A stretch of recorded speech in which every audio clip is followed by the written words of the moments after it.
좋아요, 구독!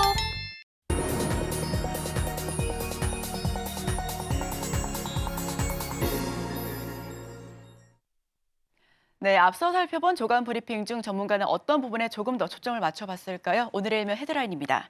블랙핑크 다시 뭉친다. YG 엔터 강세, 엔터주 덩달아 뛴다. 오늘 헤드라인 풀어주실 분이죠. 헤르메스 스타 김수현 팀장 함께합니다. 어서 오세요. 네, 안녕하세요. 네, 우선 엔터주에 대해서 가장 잘 알고 있는 우리 김시은 팀장을 2달 만에 엔터주 다시 가지고 오셨습니다. 헤드라인 풀어주시죠. 아무래도 인적 IP에 대한 불확실성이 어느 정도 해소가 되면서 엔터주 같은 경우는 바닥을 확인을 했다. 그로 인해서 다시 한번 엔터주 같은 경우에 관심 있게 볼 필요가 있지 않을까 싶어서 이 내용들을 가지고 왔는데 사실 엔터주에 대한 가장 큰 불확실성이 인적 IP라는 점. 아무래도 주요 수입원이 그들이다 보니까 그들이 어떤 행동을 하는지 혹은 재계약을 하는지 누구와 계약을 하는지가 가장 중요했는데 BTS 같은 경우에는 군 입대에 대한 계획을 모두 이야기를 했고 그로 인해서 불확실성이 해소가 되었다는 점.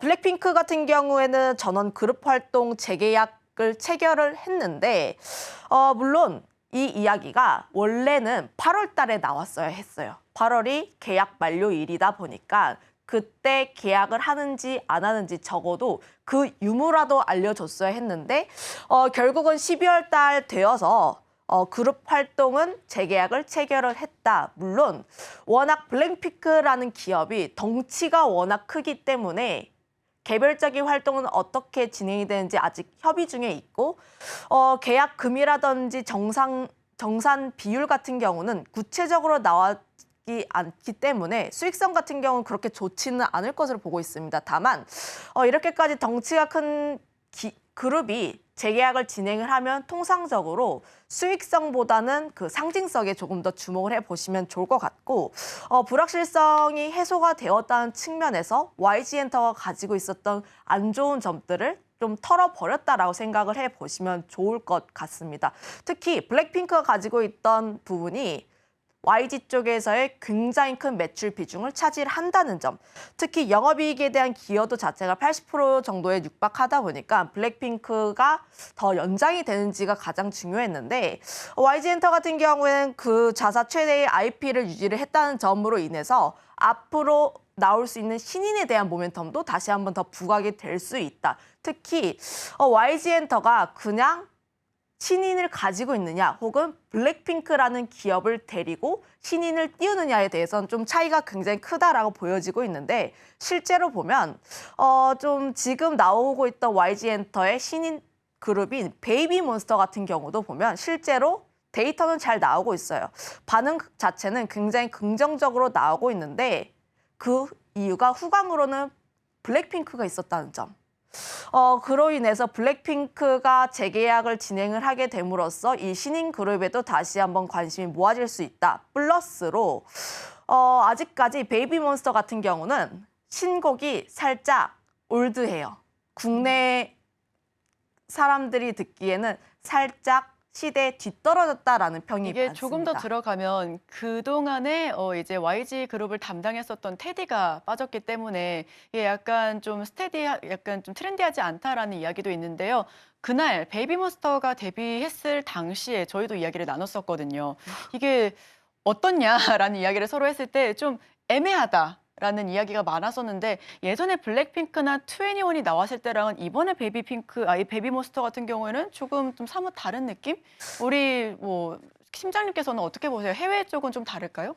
네, 물론 저는 아이돌 친구들을 워낙 좋아하는 입장이라서 처음에 뮤비를 보고 노래를 들었을 때 이 친구들은 뜰 수 있겠다 없겠다 이런 거를 좀 이렇게 판단을 할 수가 있는데 좀 YG 치고는 애매하다.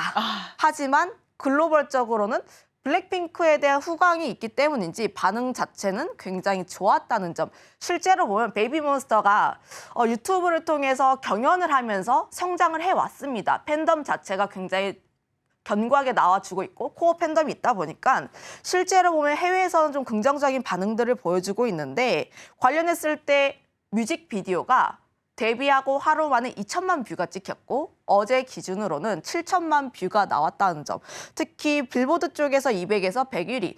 실제 신인이 나올 수 있는 수치가 아니다 보니까 관련했을 때는 조금 더 해외 쪽에서 긍정적인 내용들이 나올 수 있다는 점을 보면 관련했을 때 그동안 안 좋았던 실타래들을 풀고 조금씩 더 좋아지지 않을까라는 방향으로 좀 더 생각해 보시면 좋을 것 같습니다.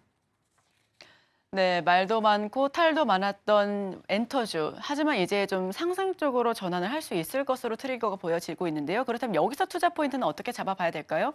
앞서 이야기를 했다시피 안 좋았던 실타래를 풀어간다는 느낌으로 이제 불확실성을 하나씩 해소를 하고 있다. 엔터 섹터가 2분기 실적 발표한 이후부터 좀 주가가 하향 안정화가 되었습니다. 그만큼 사람들의 관심이 엔터가 여기서 더 성장을 할 수가 있을까?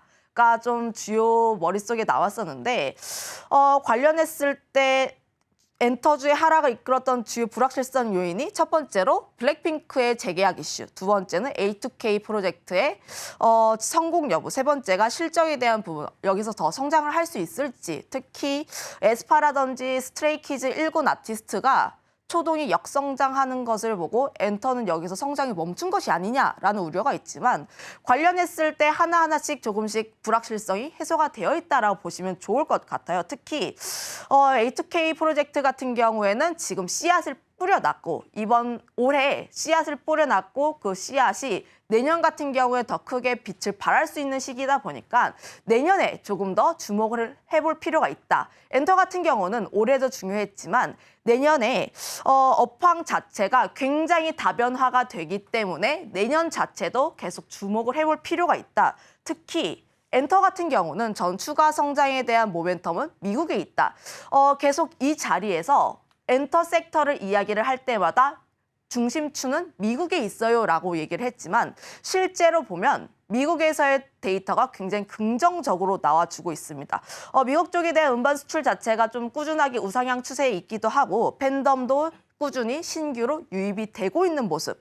특히 스트레이키즈라든지 투모로우바이투게더 같은 경우도 보면 미국 내 신보 판매량이 년 대비했을 때 2배 넘게 성장하고 있어서 실제로 지금 성장 추이로 봤을 때는 미국이 좀 꽉 잡고 있다라고 보시면 좋을 것 같아요. 물론 앨범 판매량 같은 경우를 보면 동남아라든지 일본 쪽이 굉장히 우세하긴 합니다. 하지만 성장에 대한 부분을 보면 미국도 빼놓을 수 없다는 점.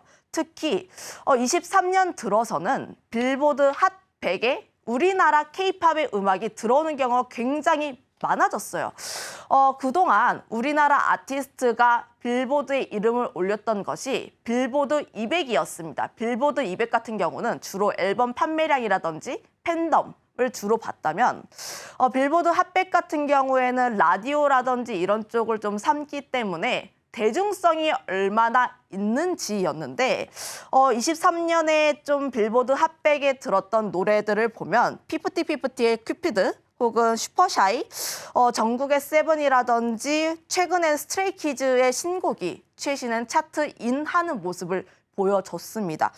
그만큼 미국 쪽에서의 좀 침투율을 높이기 위해서 굉장히 다양한 방면으로 노력을 진행 중에 있다. 그로 인해서 현지 언어에 대한 부분도 있고 현지 레이블을 인수를 하는 방향으로 진행을 하고 있는데 내년에 기대가 될 수 있는 부분은 JYP 엔터 쪽에서 현지화 그룹으로 1월 26일에 비처라는 그룹이 데뷔가 예정되어 있다는 점인데요.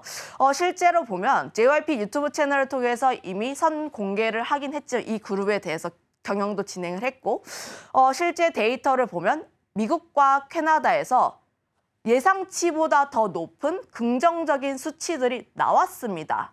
실제로 보면 스트레이키즈라든지 트와이스 같은 경우도 미국 쪽에서의 유의미한 성과를 얻고 있고 미국 쪽에서의 팬덤이 꾸준하게 유입이 되고 있어서 JYP의 실적이 계속해서 오르고 있다는 점을 감안을 하면 이들 기업, 그러니까 비처라는 기업도 JYP와 그리고 현지 프로듀서 쪽에 그 프로듀싱 기업과 이제 협업을 통해서 성공 가능성이 계속해서 높아지고 있다는 점을 보면 미국 쪽에 대한 기대감도 높아지고 있다. 거기다가 더불어서 미국뿐만 아니라 지금 우리나라 기획사가 진행을 하고 있는 일이 미국뿐만 아니라 일본에서도 현지 그룹을 만들고 있고 중국에서도 현지 그룹을 만들고 있습니다.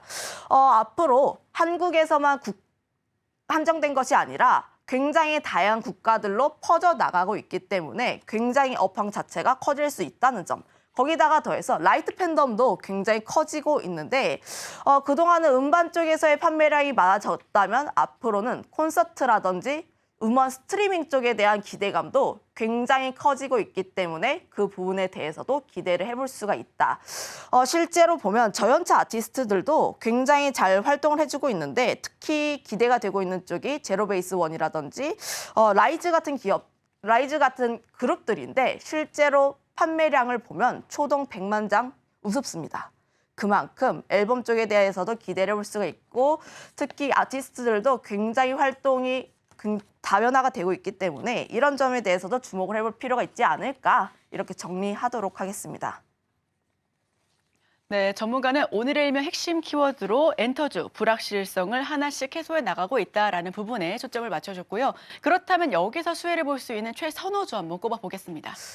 좀 지겨우실 수도 있을 것 같은데 JYP인가요? 네, JYP를 가지고 왔습니다. 여전히 엔터 4사 중에서 JYP 엔터가 영업이익률로는 좀 깡패다라고 보시면 좋을 것 같고 타 엔터사 대비했을 때 영업이익률이 두세 배 정도 나오고 있습니다.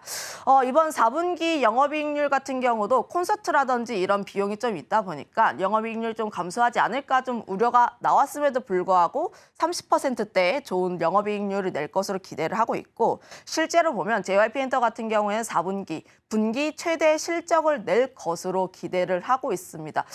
물론 스트레이키즈가 최근 앨범에서 역성장한 모습을 보여줬지만 그럼에도 불구하고 MD라든지 공연 매출, 특히 콘서트에 대한 부분에서 기대가 되기 때문에 실적은 굉장히 잘 나올 것으로 기대를 하고 있고요. 앞서 이야기를 했지만 JYP 엔터 같은 경우에서 기대가 되는 점은 미국이라는 점. 미국 쪽에서 굉장히 기대가 된다라고 보시면 좋을 것 같고 실제로 보면 아티스트들의 글로벌 성과 자체가 수치적으로 굉장히 좋아지고 있습니다.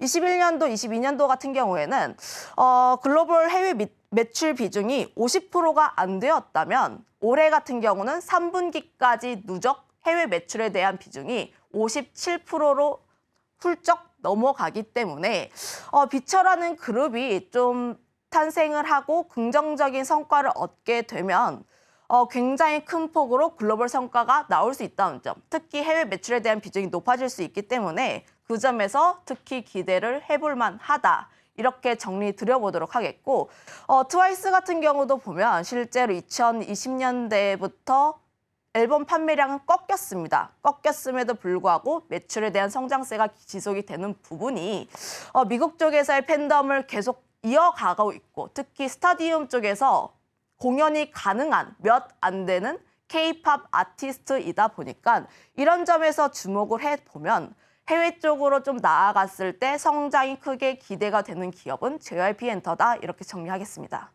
좋아요, 구독!